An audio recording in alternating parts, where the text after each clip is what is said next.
जिल्हा परिषद प्राथमिक शाळा निगडेखेबा, तालुका भोर, जिल्हा पुणे. मध्यान्ह भोजन समितीचे कामकाज आपण पाहूया.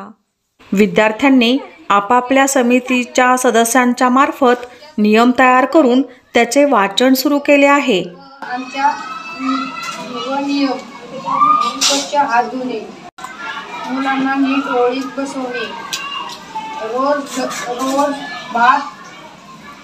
भात नेमाने गेले,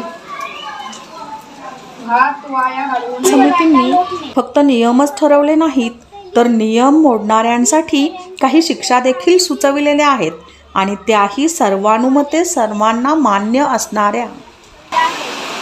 सर्व मुलांना चॉकलेट आणणे, 2 सर्व वर्गातले फळे व टेबल पुसून ठेवणे, 3 सर्व शाळा साफ करणे. स्वनिर्मित नियम व शिक्षा यामुळे विद्यार्थी याचे तंतोतंत पालन करू लागले. विद्यार्थ्यांमध्ये झालेला बदल आम्हाला फार आवडला. शाळेमध्ये न सांगता जेवणा अगोदर श्लोक सुरू झाले. कसे वाटले आमचे मध्यान्ह भोजन समितीचे कामकाज?